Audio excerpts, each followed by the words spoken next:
Включвам се да дам малко яснота относно едно питане, което внесохме документа преди 2 седмици на сесията. Питането, което се отнася до броя на уредите на твърдо горене на територията на община Пловдив. Защо точно тази тема избрахме за питане? Защото знае, по време на зимния сезон въздуха в Пловдив е изключително замърсен, не само по време на зимния сезон, но още повече по време на зимния сезон.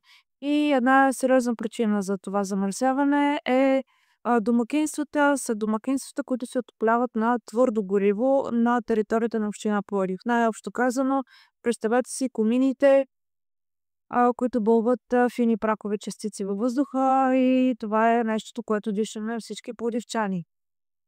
Темата е много дълга,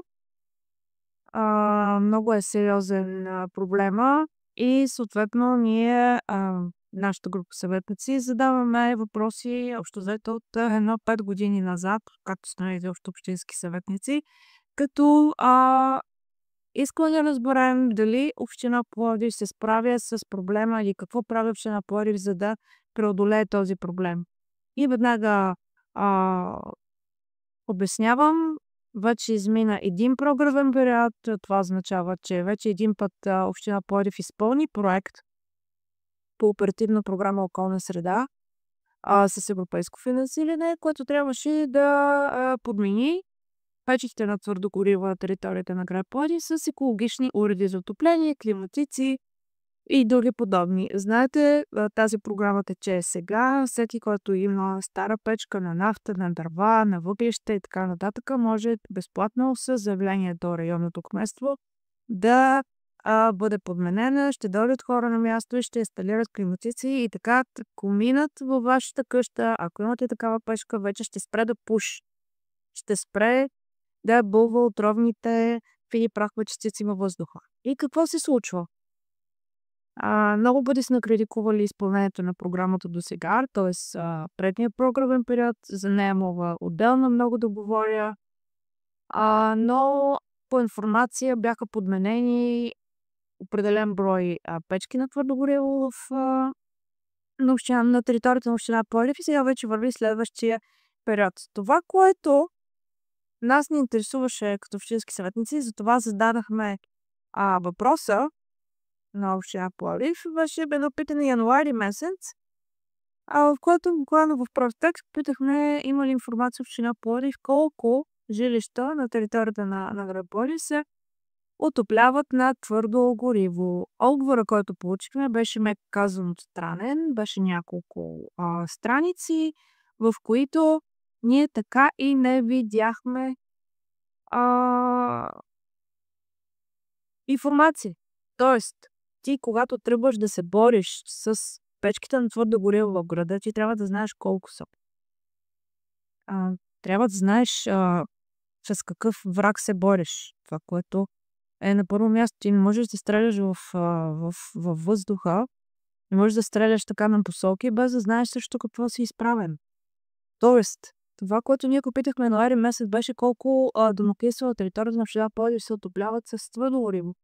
Не получихме отговор, получихме препратки към страници на Националния статистически институт и една извадка от данни на Националния статистически институт от септември месец 2021 година. Тоест, това бяха последните данни, които ние получихме като информация. Все пак 2021 година беше преди 4 години, т.е. през това време общината активно уж работи за това да подмени печките на твърдо гориво. И какво виждаме след отговора януари месец, беше, че информацията, най-новата информация, която имаме, е 2021 година. И тогава внесахме последващо питане, което може да видим, да чуем заедно сега и да видим всъщност това, което ние искахме, беше буквално отговор на 4 въпроса, от които трябваше да ни се дадат на 3 въпроса. Всъщност искахме просто една цифра. И на втория въпрос, ако нямате възможност да предоставите по-актуални данни от вече представените ми данни към 2021 година, каква е причината за това? Нямахме нужда от дълъг отговор, страници наред, просто 3 цифри и 1%. Нека да видим питането. Заповядайте, госпожо Костова. Благодаря, господин председател. Колеги, днешното ни питане е в резултат на отговора, който получихме на друго наше питане преди 1 месец. Надяваме се да получим наистина точни отговори, за да си дадем да имаме информация най-накрая 100%. Става въпрос за данните за броя на домакинствата, които се отопляват на твърдо гориво на територията на Пловдив. Чета питането. В последните дни и седмици се наблюдава отново продължителна тенденция на покачване на нивата на замърсяване на атмосферния въздух с фини прахови частици, като измерванията от измервателните станции на територията на град Пловдив в периода 24 и 26 февруари 2025 година посочват притеснителни данни, повече от двойно над средногодишната норма съгласно наредба 12 от 15 юли 2010 година. Като вземем предвид, че сме в разгара на отоплителния сезон, допълнително утежнен от екстремно ниските температури в последните седмици, то е очевидно, че голям дял от горе цитираното замърсяване има отделянето на ФПЧ от отоплителните уреди на твърдо гориво. В отговора на наше питане до вас с входящ номер от 29 януари 2025 ни бяха предоставени данни за броя на домакинствата, които се отопляват на твърдо гориво на територията на община Пловдив към 7 септември 2021 година. Предвид факта, че това са данни от преди повече от 3 години, внасяме последващо питане с искане да получим актуални към февруари 2025 година данни, имащи пряко отношение към един от най-сериозните проблеми на град Пловдив. Молим на основание така писмен отговор в периода до следващото заседание на Общински съвет. Първи въпрос: какъв е броят на домакинства на територията на община Пловдив, които се отопляват на твърдо гориво? Молим да предоставите данни към февруари 25. Надяваме се наистина точна цифра да получим. Няма нужда от много текстове, няма нужда от линкове. Това допълнителен коментар. Няма нужда от линкове към Националния статистически институт, една цифра е достатъчна. Втори въпрос: ако нямате възможност да предоставите по-актуални данни от вече предоставените ни данни към 7 септември 2021 година, то каква е причината за това? Трети въпрос: има ли разлика спрямо данните на Националния статистически институт от 2011 година за броя на домакинства и данните от 7 септември 2021? Ако да, каква е разликата? Ако не, каква е причината да се борави с едни и същи данни в период от 10 години? Четвърти въпрос: какъв е точният брой на вече подменени уреди на твърдо гориво в рамките на приключения проект номер по приоритет на ОС 5 подобряване на качеството на атмосферния въздух и мерки за подобряване на качеството на атмосферния въздух в община Пловдив чрез намаляване на емисиите от ФПЧ 10 от битово отопление по оперативна програма Околна среда, и какво е процентното съотношение на подменените уреди след изпълнението на проекта спрямо общия брой на уреди на твърдо гориво на територията на община Пловдив към февруари 2025? Благодаря. Така, и това беше питането. И вчера на сесията на Общински съвет отиваме там и на ръка ни се връчва ето това, този отговор.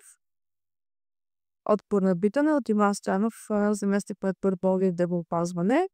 За съжаление не е точно това, което искахме.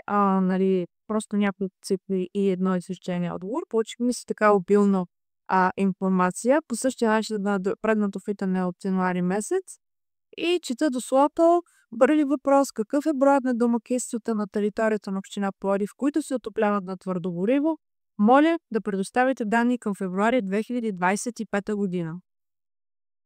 Отговор, който получаваме: към настоящия момент в деловодство на община Пловдив са постъпили 1589 заявления от желаещи да подметят старите си неефективни отоплителни устройства на дърва и въглища по проект така, мерки за подобряване на качеството на атмосферния въздух в община Пловдив чрез намаляне на емисиите от ФПЧ 10 за битово отопление фаза 2.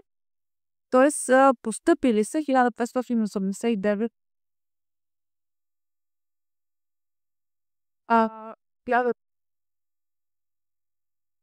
1589 Данните за броя на домакинства, които се отопляват на дърва и въглища на територията на община Пловдив, общинската администрация получи от Националния статистически институт, събрани по време на разбраването от 2021 година.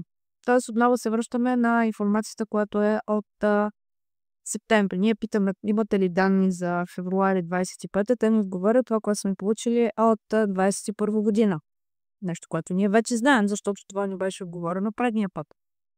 Ние питаме, ако нямате възможност да предоставите по-актуални данни, т.е. актуалните данни, които имахме от 21-та, актуални в кавички, каква е причината за това? И тук е вече много интересен отговора.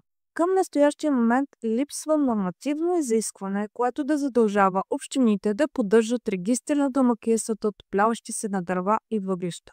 Тоест, това, което община Пловдив ми казва на мен и на колегите, е, че нямаме актуални данни от към 25-та година, защото никой закон това не изисква от нас. Няма нормативна уредба за това, няма наредба, няма закон. Той община Пловдив седи до птида ramена и казва, това, че въздуха на Пловдив е замърсен от домакинства, които се отопляват на твърдо гориво, това, че ние в момента изпълняваме програма с близо 30 милиона лева, с която ние се стремим да сменим максимален брой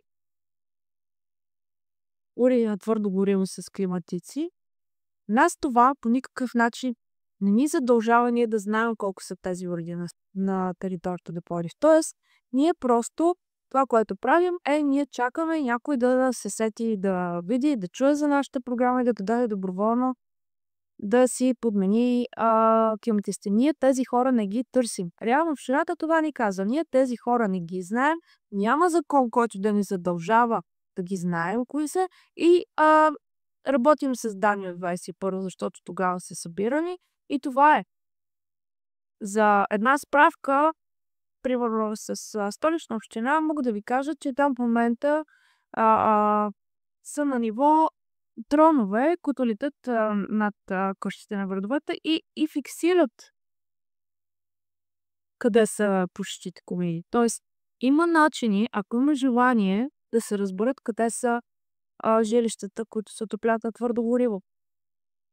Но, за съжаление, община Пловдив смята, че това не е нейна работа. Третия въпрос. Има ли разлика спрямо данните на Националния статистически институт от 2011 за броя на домакинствата? Каква е разликата? Цяла страница, бла-бла, инфостат, неси и така нататък. И това беше много смешно. Два напечатани линка на хартия, които по някакъв начин се предполага, че аз от хартията ще си ги кликна и ще видя къде ме препращат към отново страница на Националния статистически институт. Като съответно единия лик, той е така по-куриозен, там представлява три реда иероглифи. Тоест, предполагам, че не се предполагали, че аз ще седна или колегите вчера, особено в залата на Общински съвет, ще напечатане на ръка тези линкове. Както и да е, коментирах отговора на това питане, защото по правилник ние като съветници, когато получим отговор, имаме право да коментираме дали сме доволни от този отговор или не. Това, което направих, е да коментирам, можем да чуем какво каза вчера на сесията. Благодаря, господин председател. Категорично не сме доволни от отговора на това питане. Всъщност причината да го внесем беше последващо питане на предно питане, на което също не получихме отговори. И се оказва, че чрез второто питане отново Община Пловдив не може да ни даде точна информация в цифри и в проценти колко са домакинства на територията на Пловдив, които се отопляват на твърдо гориво в този момент. Не само, че нямаме отговор на тези въпроси, дори продължават да ни се дават линкове, напечатани на хартия, линкове, които проверихме на предното питане, които не работят, линкове по 3 реда с иероглифи. Съзнавате, че това не може да бъде отговор на питане на общински съветник. И пак се връщам на основната тема. Искахме в прав текст да разберем колко са домакинствата на твърдо гориво в Пловдив, защото господин Димитров, господин Стоянов Отоплението на твърдо гориво е един от най-големите врагове на Пловдив, на здравето на пловдивчани. Вие се борите с враг, който не познавате. Няма как вие да демонстрирате някаква победа или някакъв прогрес в тази борба, като вие показвате, че вие не познавате този враг. Благодаря. Благодаря ви, госпожо Костова. Така, това е тъжното, което аз констатирах вчера така в 15 минути, които имах между това, което чухме сега, моето изказване и реално документи, които получих. Това е друга тема, че те понията напоследък ни ги връчват буквално на ръка на секундата, за да нямаме, имам чувство, че за да нямаме време да се запознаем с отговорите, но както бе. Приключвам с четвъртия въпрос. Какъв е точният брой на вече подменените уреди на твърдо гориво в рамките на приключения вече проект? Тоест, знаете, че предния автограмен период вече се изхарчиха 14 милиона близо за подмяна на уреди на твърдо горене. Този проект приключи. И аз и колегите, това, което искахме да знаем е какъв процент те са подменили. Реално на броя, на фона на общия брой уреди на твърдо гориво, които в момента в града се ползват от гражданите, колко бяха подменени? 10% ли са, 20% ли са, 100% ли са? Мисля, това е изключително важна информация. Колко е процента, който вие сте постигнали, когато сте подменили уредите? Какъв процент ние можем да се надяваме да по някакъв начин да видим разлика в качеството на въздуха, като имаме един такъв сериозен процент, примерно половината от уредите вече сме ги подменили. Само че как да ни го дадат този процент, след като те не знаят колко са уредите на територията на община Пловдив.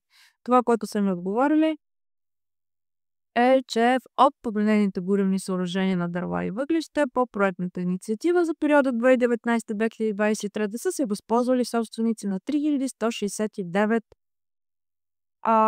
жилища. Не са ми дали процент.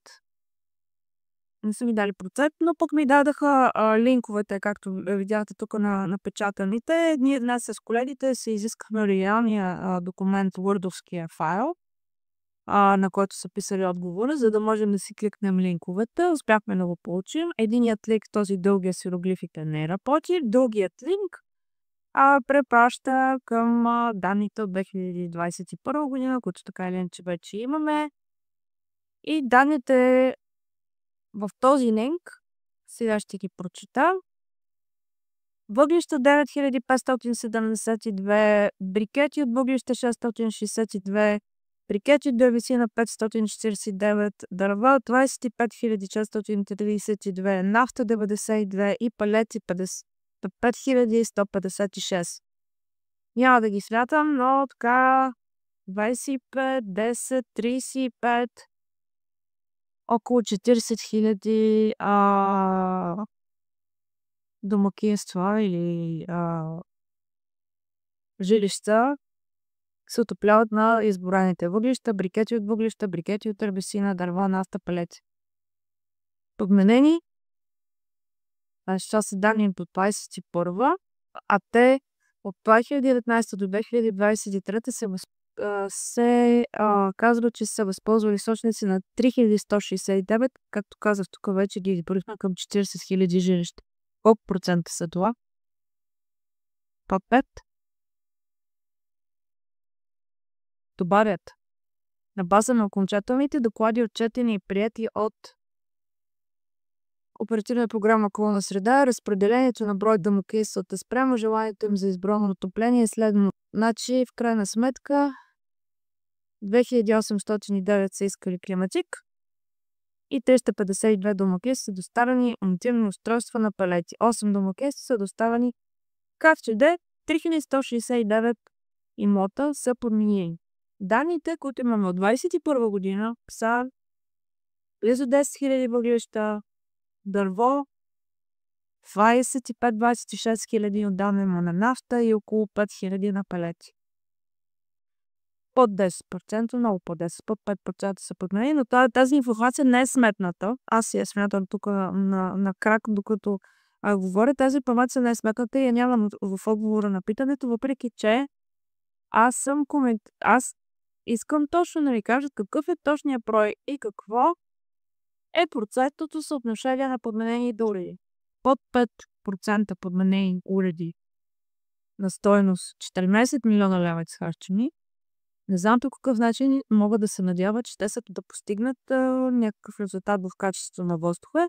И това говорим за данни от предния програмен период. От 2021 община Пловдив няма данни колко жилища са останали на територията на Пловдив, на твърдо гориво и реално с какъв враг тя се бори. Кметът вчера заяви, че всяка година се е подобрявало качеството на въздуха и затова общината трябва да я похвалим. Аз не виждам как можем да похвалим общината в тази ситуация, която сега описах.